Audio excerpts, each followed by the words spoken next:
Hey, it's Gayle with BERNINA of Naperville, and welcome to another Footloose Friday. And this time, it's all about patchwork feet. Now, in case you don't know about our Footloose Friday, it is in person and virtual. And virtual, I mean, it premieres at 6 p.m. the last Friday of each month. And we are making kind of the same project each time, and that's taking our swatches and putting them into a pennant. So the top row there, you can see the two of them we made last month with our leather roller, and this month we're doing patchworking. And so we're going to cover all the bases, all the feet, all of the things. So why don't we just get started? And let's have a look at that interactive handout you're going to get if you sign up for our Footloose Friday. So here we are looking at our interactive handout for our Footloose Friday May edition. And this month we're working on the patchwork feet, like I mentioned, and there's quite a few of them. Every month the project is the same. We're going to make a pennant that ultimately will have enough to string together to make something cute to decorate our sewing room. You can download the template here at this link and then simply print it on your home printer. It is in two pieces because it's larger than our normal paper can handle, but I have attached lines there and you can just put them together. So what we're going to learn, so this month it's all about choices, and BERNINA has a patchwork foot to cover all the bases. So we're going to do strip pieced patchwork, half square triangles, quarter square triangles, and then some stitch and flip. Now, for those of you that are watching this video, you're watching the video that this handout links to. But later, after you've watched this video and you download your PDF, this is where you can easily find it again if you're not searching around on our BERNINA of Naperville YouTube channel. You can see the little sample of our piece here to the right. So now for the supplies, we just need some scraps, and I chose some of these really cute batiks, and you can purchase these at BERNINAofNaperville.com. But the scraps, you pretty much want 2 strips each of a 1.5 inch by width of fabric in a dark and a light fabric. That's what I did for the red and the white fabrics that you see there to the right.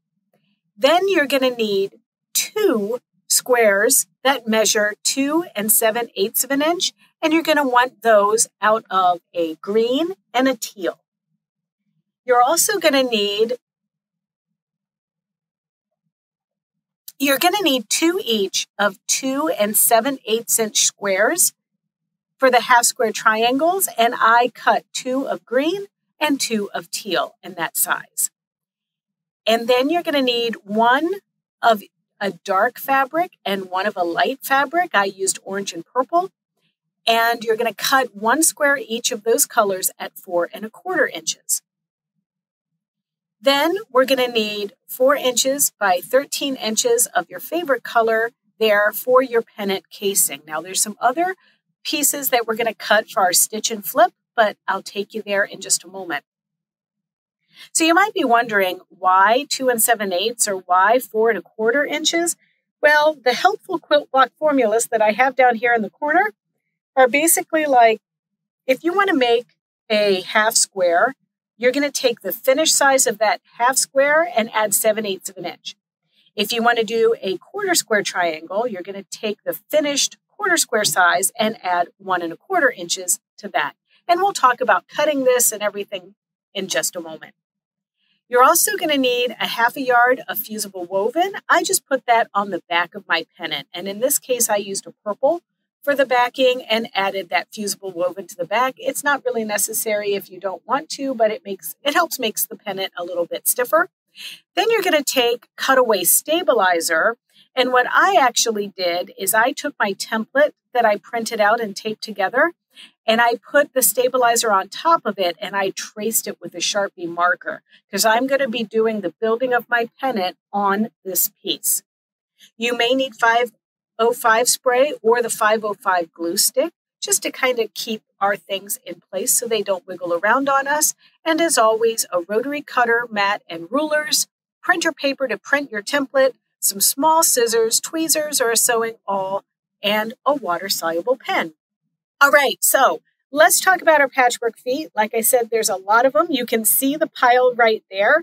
I'm counting about, let's see, 1, 2, 3, 4, 5, 6, 7. There's 8 feet all together. And of course, those darker ones with the black writing on them, those are for the older legacy machines. Those are the like 1008, the 1260, the 1130, the old 830s in the red case.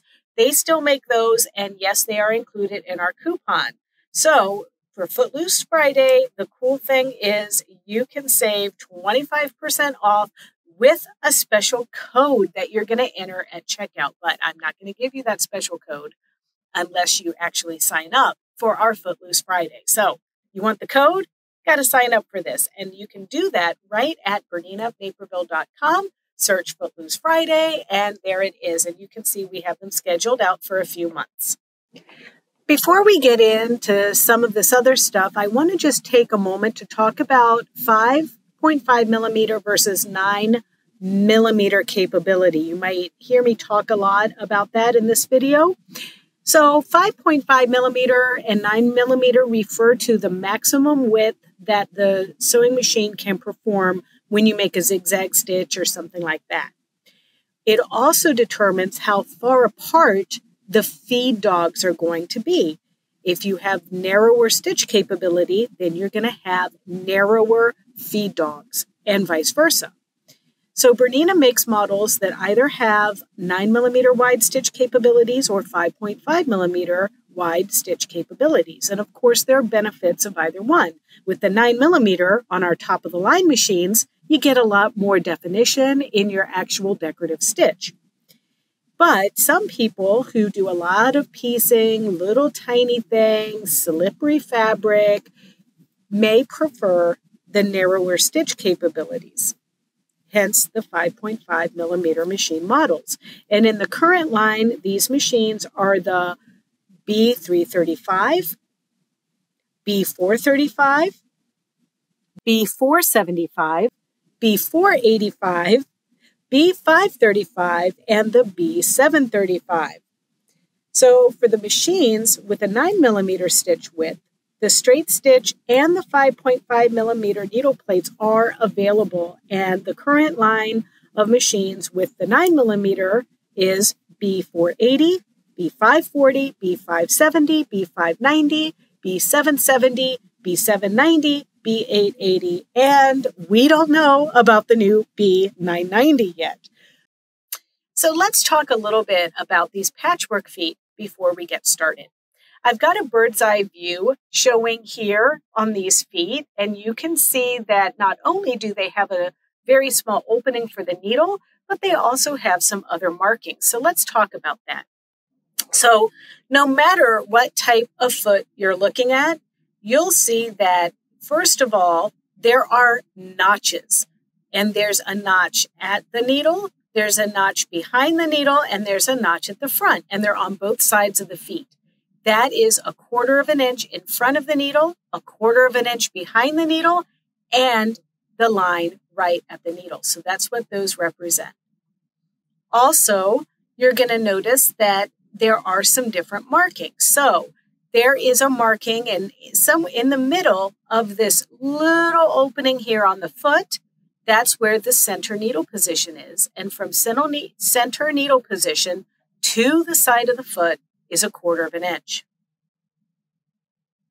The inside of the toes on both sides, the inside to the center needle position is 1/8 of an inch. And then there is this foot, this 97 foot. This one is made for the machines with the 9 millimeter wide feed dogs. The feed dogs that are wider for the 9 millimeter machines as opposed to the narrower feed dogs that you'll see on the machines that are 5.5 millimeter. So that distance from center needle position to the inside of the left toe is also 1/4 of an inch. Otherwise, our 1/4 inch feet are 1/4 of an inch on either side of the feet. And you can see that in our 37, our 37D, and our 57.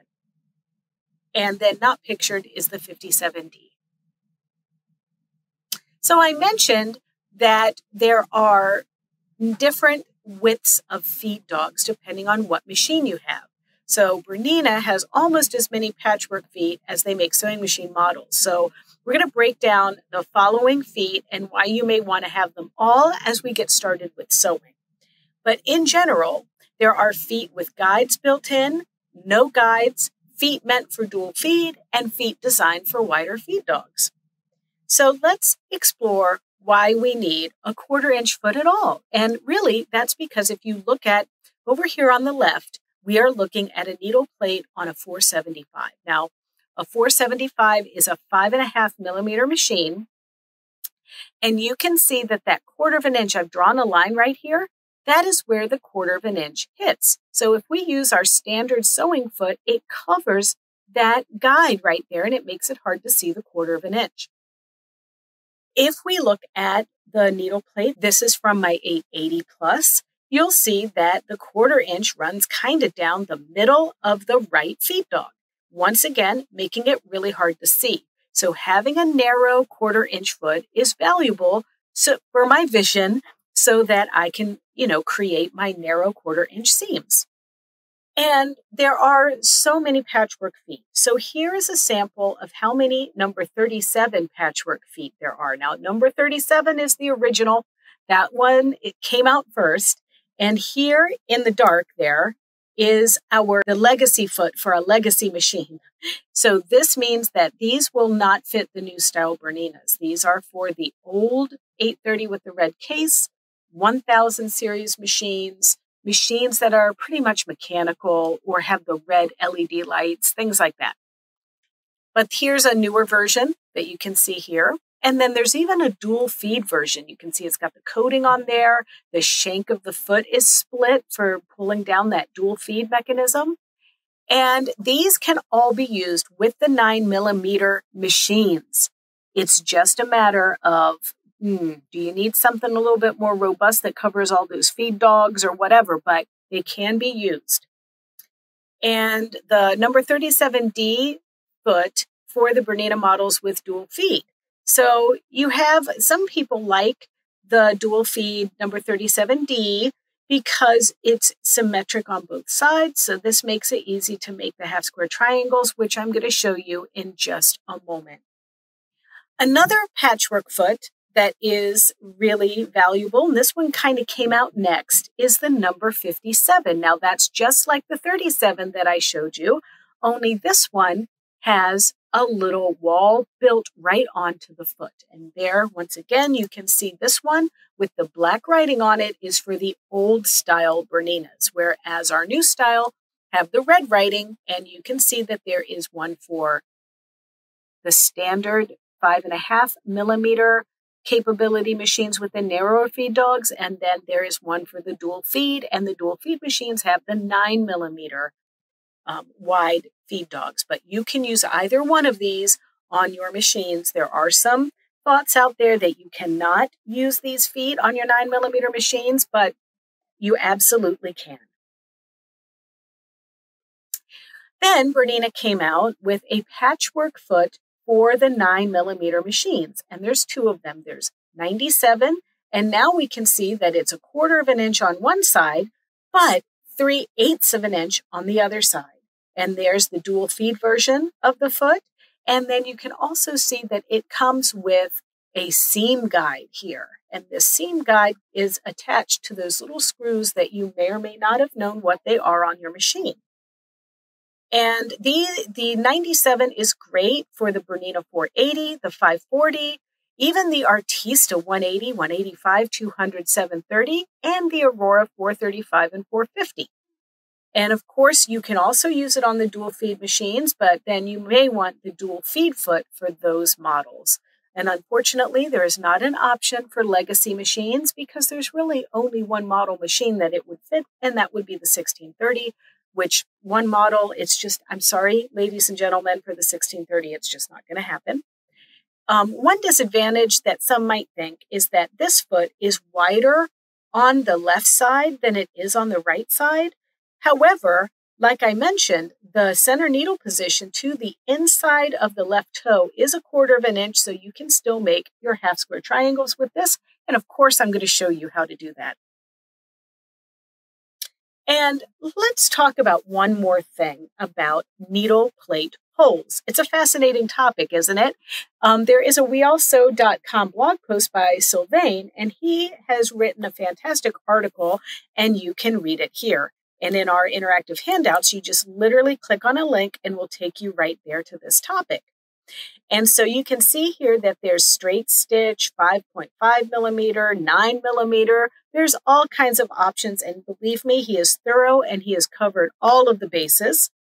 But just to summarize, on a machine with the narrow feed dogs, the maximum size hole is 5.5 millimeters.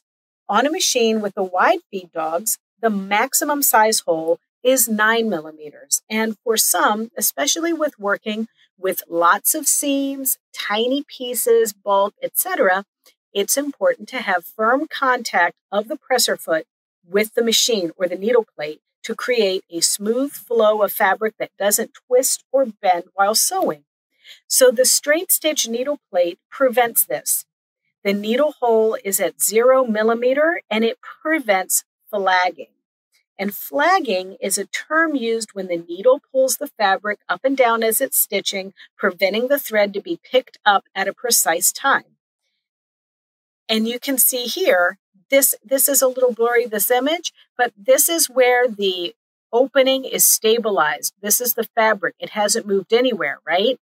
But sometimes if there's too much opening, the needle is actually moving the fabric up and down. And you can see here in this illustration that it's like the needle is pushing the fabric down just a little bit.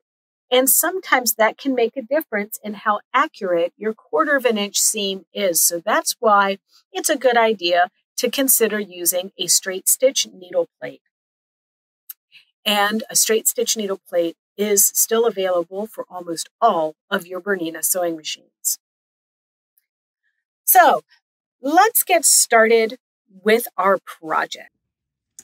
So I'm here at a Bernina 435. 435, just a little thing. I want to let you know a secret. So if the number of the Bernina sewing machine model ends in 5, that means it's 5 millimeter. If it ends in 0, that means it's 9 millimeter. Now that's a fairly new thing for Bernina. So if you have an Aurora 435 out there, that is a 9 millimeter machine. So this is more in recent years, like I'd probably say about 2016 and forward, they did this numbering system. But nonetheless, so this is number 37 patchwork foot. This is what I like to call the original on my machine here. And as you see, when I drop my presser foot, you can see that most of the feed dogs are in contact with this foot. So when you line your pieces up together, and here is a 1.5 inch strip of red and a 1.5 inch strip of white that I have, the goal is to line this up so that your fabric is right up against the edge of the foot. There's a little dot just there, and I like to think of this when I'm playing with this and doing a seam gauge, which is basically what we're doing here with these pieces of fabric. I like to think of barely seeing that little guide that's right there, not guide, but that little marking on my needle plate.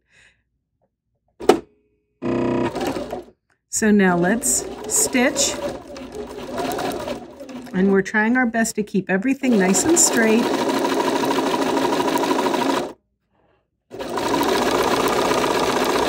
And you can see I actually love this foot. I use it all the time, but some people really need like maybe training wheels or something like that. And that is when we might switch to this number 57 foot. Now 57 is pretty much just the same as 37, except it's got this wall on the side. Now this wall is not removable. This stays on there, okay? And then this, when this goes on the machine, We're going to lower it just the same. And nothing has really changed with where we're lining the fabric up. It's just that the inside of that little wall that's created is now on this side of our dot. So we're just lining this up and keeping the side of the presser foot aligned.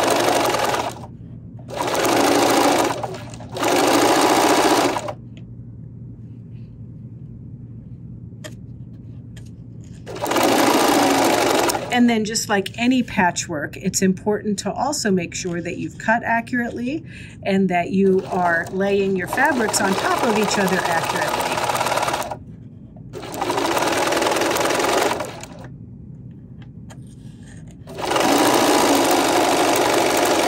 Now, another thing that I want to show you now is sewing these two pieces together. I'm going to go over to my 9mm wide machine.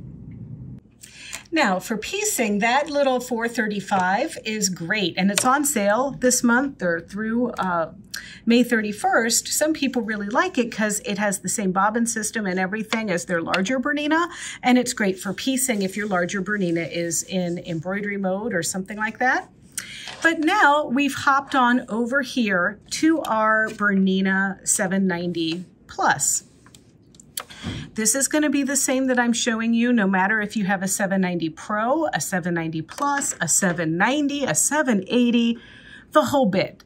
This is a 9mm machine, and what I have on here is the foot number 97, and the 97 foot is wider. So if I move my little guide over here, you can see that on one side of the foot, it is covering the feed dogs completely on this side, and on this side, there is a little bump out right here so that the back of the foot can cover the feed dogs. Because let's look at what this looks like. See how there's some feed dogs exposed over here? So this is giving you maximum coverage here under your foot to feed the fabric through. So this foot comes with a seam guide that attaches, and look at this. These are the holes here. I bet you've been wondering what those are because they're not a chute to put your straight pins down, right? They're to screw different attachments on. And one of those things is this seam guide. So you're going to line that up so that it squeezes right up against the right side of the foot, just like that. And now we've created a wall, and we're going to sew our... This is the strip that I just stitched together. I cut it in half, and now I'm going to stitch these pieces together because I'm doing like a seam gauge just to make sure that my pieces are accurate here. The thing I like about this guide is that it protrudes further forward from the foot, and I don't know, for some of us, I think that that's very helpful. And also, our table for our Bernina has a 1/4 inch line right here stamped into the plastic. And sometimes people find that helpful too, to help keep everything nice and straight. I had quite an adventure there with different feet. So this is my piece. Each one of these strips was cut at 1.5 inches wide. So theoretically, when I measure this, it should be 4.5 inches. And indeed, it is right on the nose. So now that I know that I have a good seam gauge and everything, I can continue with my real pieces here. So why don't I tell you another little story about something I like to use for long pieces. The 97 foot also comes in a D version. And here's our 97D, and of course D stands for dual feed, so that means that I can pull my little dual feed mechanism down, and sometimes I like using this for longer seams. I also like using this for times when I might be sewing on the bias, and we'll talk about that in just a moment. But there's also other dual feed feet available. There is the regular, remember I said our standard go-to 1/4 inch foot, which is number 37. That's also available in a dual feed version, and we'll talk about why you may or may not want to use this one. But there's also the 57D. Remember the one that has the little wall attached? And quite honestly, there is no right or wrong answer for these feet. You can use whichever one you like using both. I mean, for me, it's kind of like there's 100 different makeup brushes out there, but I usually gravitate to 2 different styles. This is kind of the same thing. This could be, do you like the attaching guide that goes on the machine rather than on the foot? Do you like the foot that grabs more of the feed dogs than these do? It's a personal preference. So once again, I'm going to align this up with the side of my foot there. And then, of course, with our 790 Pro or our 790 Pluses, we have to actually tell the machine what foot we just put on. And I've got the 97D foot on now, so it yelled at me a little bit.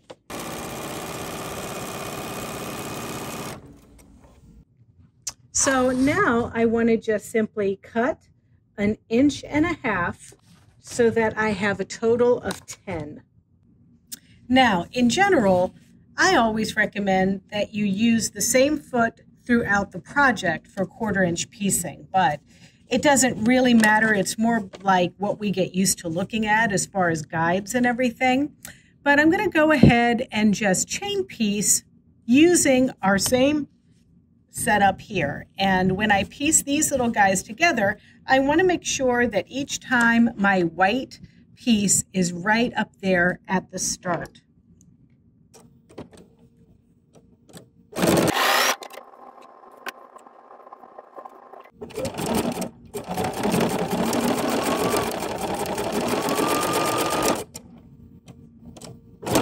Now, I want to ask you a question. Have you ever been stitching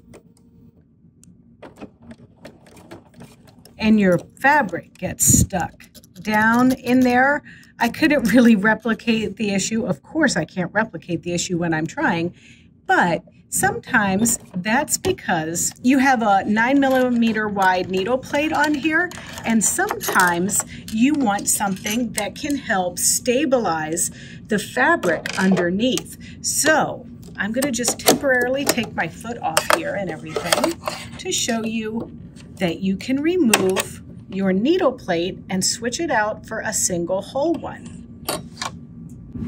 And the single hole ones are 0mm. So we're going to put that one down here and slip it on. There we go. And now that will also help prevent that needle from bending the fabric down below. And just so you know, I'm going to go ahead and leave that guide off just for fun. And we're going to line this up here.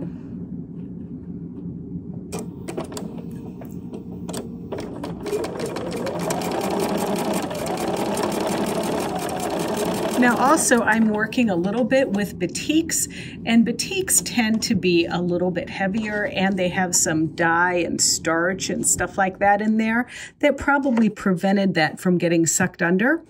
But just so you know, if you do have that problem, a straight stitch needle plate typically fixes that, especially when you're doing half square triangles and stuff, which we're going to be doing in just a moment.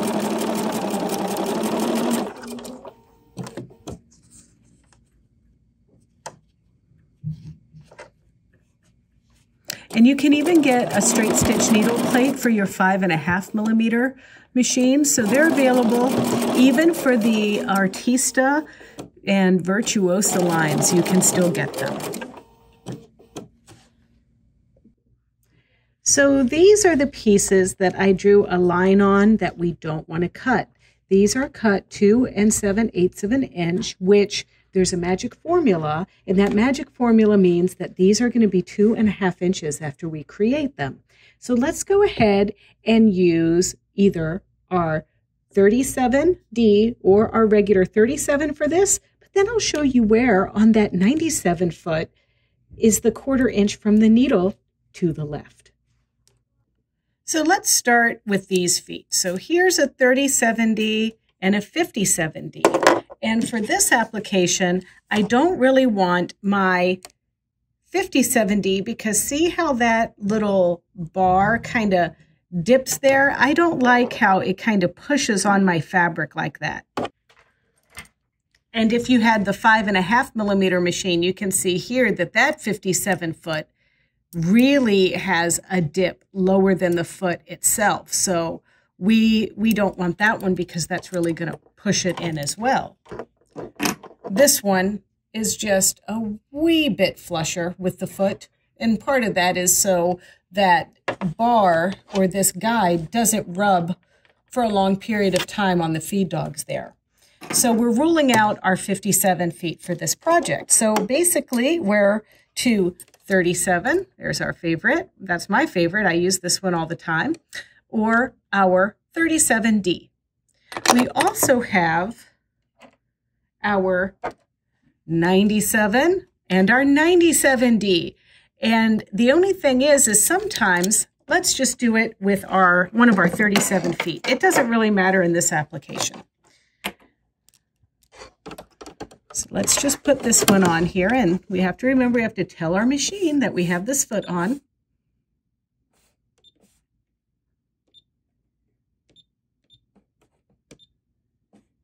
Okay. And so I like to align the left side of my foot with the right side of the line, just like that.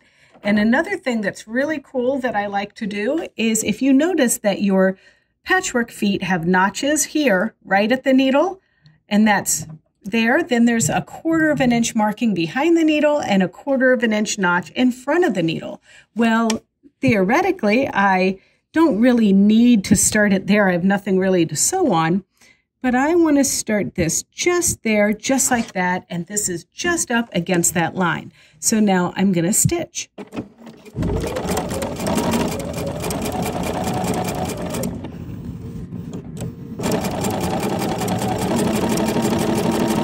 And now there are some people that want to sew always from the same direction. Now, if we really wanted to, we could just turn things around, but we can also sew from this direction here.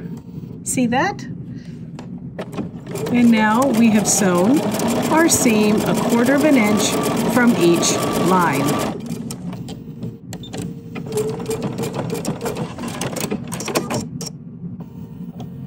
We'll handle this in a moment. So now let's have a look with our 97. And another thing about the D version, sometimes people like the D feet when they're doing bias. And this corner to corner business, this is on the bias. It's a little bit stretchy, so that extra dual feed helps with that. So now we know that we can go this direction with our foot, right? Because it's a 1/4 of an inch from the needle to this side of the foot. So we can just go ahead and stitch. And I use my little stiletto to keep everything straight. But now, what if I want to stitch from this side with this foot? From the needle to the inside of the toe just here, like this, is also a 1/4 of an inch.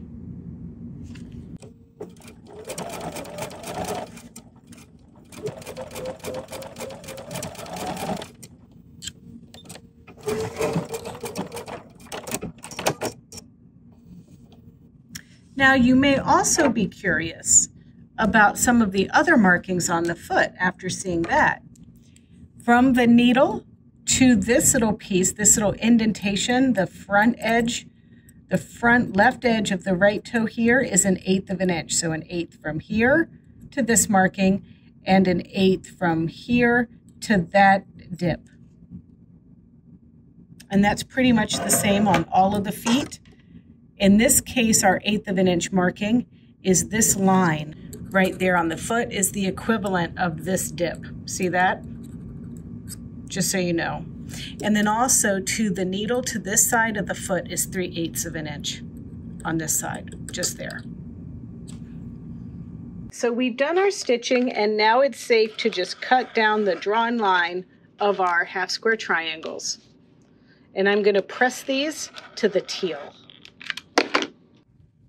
And then once you press, just cut your little puppy ears off. And I call these little guys puppy ears. There's no need for them.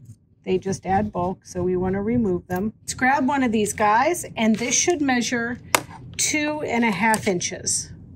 And indeed, it's right on the money. So now we're going to fashion all 4 of these together in a pinwheel shape. Okay, so now we're going to just sew this one to this one, then this one to this one, and these 2 together using your favorite 1/4 inch foot so far. Now, sometimes you have to be careful getting over this little hump, but that's why I like my little magic awl, and all the feet will just blast right through it with the right feeding. But sometimes this one, like I said, works not quite as good as our dual feed or our regular 97D on these kinds of seams. For instance, going over this seam, it goes very easily because of the wider area. So that's why if you have a machine with the 9mm wide feed dogs or the 9mm wide stitch capability, you may want to invest in a 97 foot, whether it's dual feed or regular. But quite frankly, I think I use my 97 one a little bit more often than the 97D. There's our little pinwheel.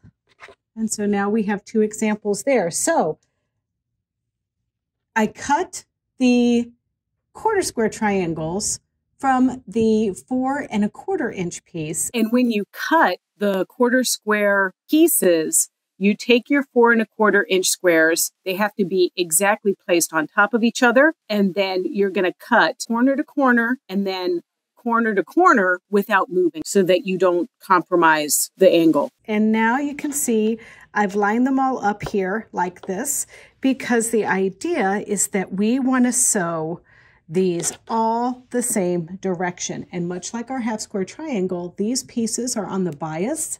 So you may consider doing these on your machine with the dual feed.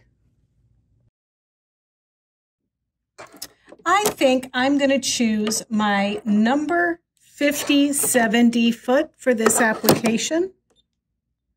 But once again, what have we learned from this exercise, really? It doesn't matter what you use. All of these feet are awesome. And, you know, apart from not having a Bernina with dual feed, you're probably going to want to have all of the feet, don't you think? So that's a reminder that if you see one of these feet that, you know, tickle your fancy, we do have the feet and the needle plates at 25% off if you sign up for our Footloose Friday Club for May 31st. That's Footloose Friday for our patchwork feet.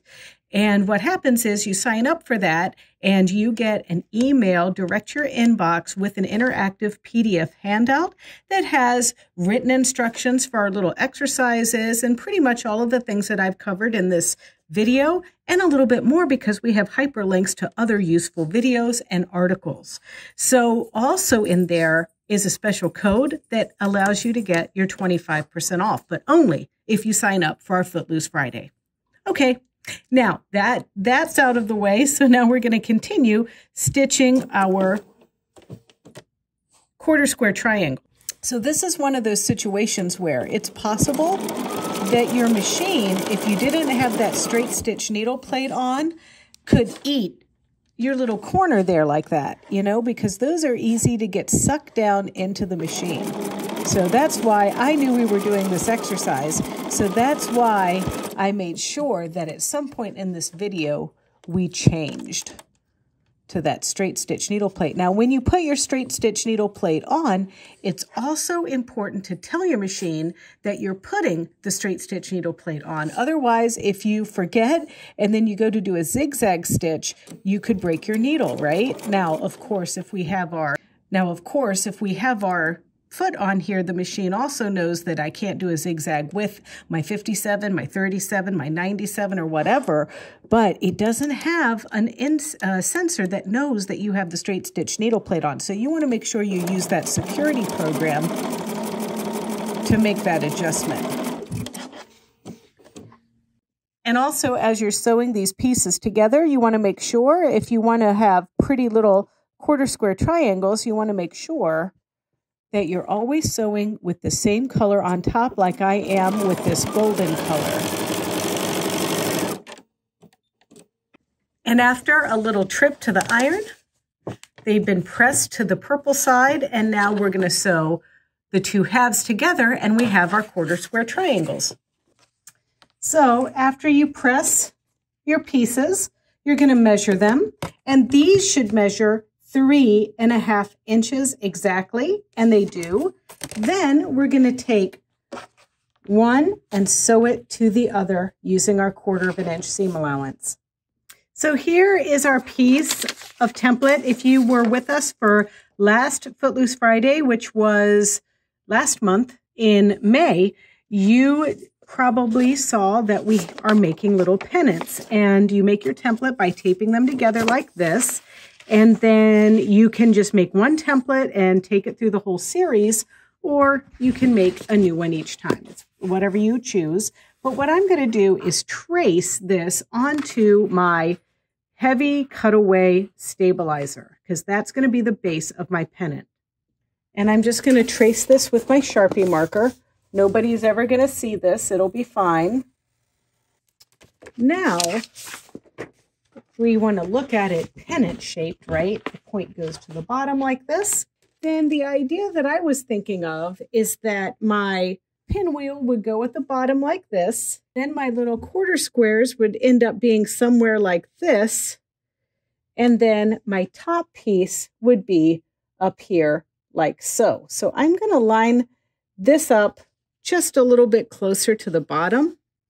Line this guy up like this, and bring this guy down here like this. So you can see that my top row, I just want to take a little strip, which I've already pre-cut, a little strip like this. And I want to lay this down and keep it there. And I'm going to use one of my 1/4 inch feet, and this is a stitch and flip method. I'm going to stitch all the way using a 1/4 inch and then flip over to cover my piece. So I'm going to keep that into position just like that. Then I'm going to take another piece, which is skinnier, like this, and I'm going to stitch and flip on the other side of this piece. And then we'll come back and deal with these pieces. Okay, so, you know, I could probably use my little foot like this and just do my straight stitching, because it's got a little ledge on it like that, but it doesn't sink down into the fabric. So I'm just going to do that. Keep everything nice and straight.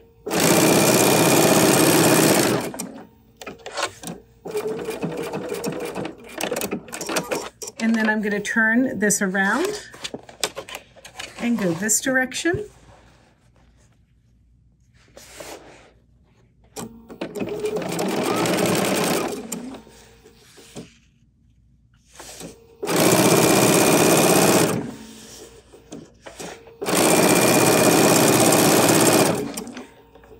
And now I'm going to press these over. Okay, so now that this is stitched on, okay, I want to add my 1/4 square triangle pieces, but before I can stitch and flip them, I want to just add some pieces to the sides to make it a little wider. So 1/4 inch seam down both sides with these pieces. And now I wanted to add a piece to make my pinwheel straight here. So this is a 4.5 inch square cut in half on the diagonal. And I'm going to just finger crease this and line up my crease there with the edge. And we're just going to stitch. And now as this is folded back on itself, we're going to take this piece and fold it in half to find the center. Line that crease up in between there, just like that. And stitch this into position.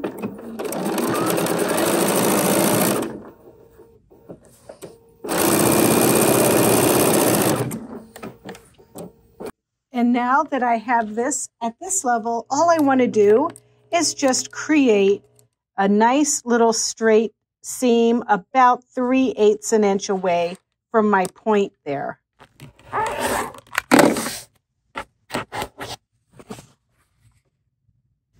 And we're going to line this up in the center, and we're going to stitch 1/4 inch.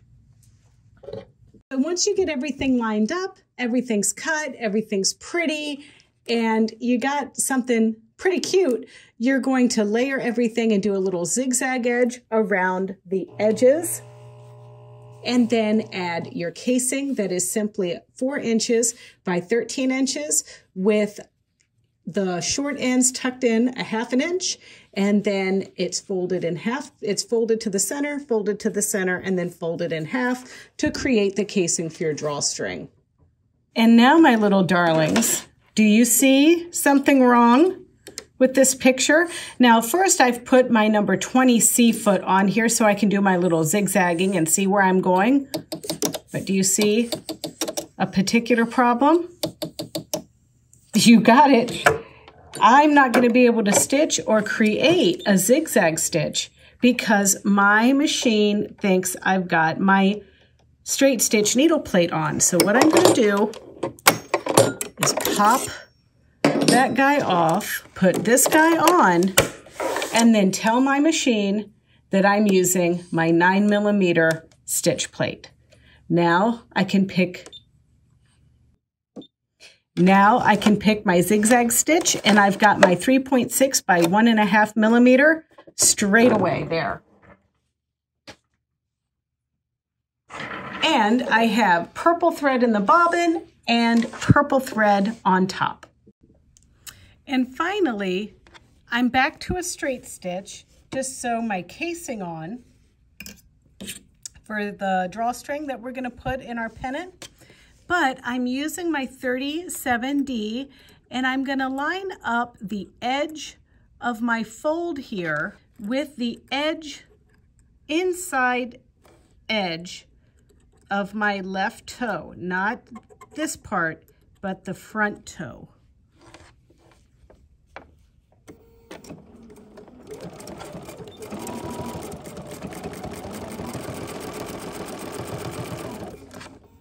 And this way we can ensure that we're sewing both sides and we're getting something nice and straight. So our 1/4 inch feet aren't just for 1/4 inch seams. We can do some top stitching with them.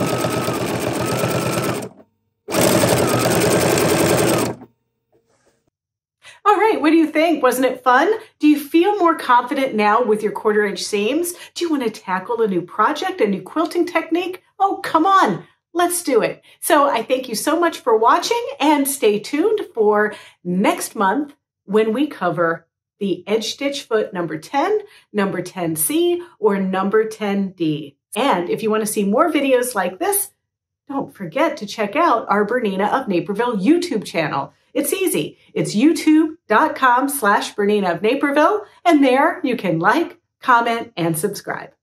Happy sewing.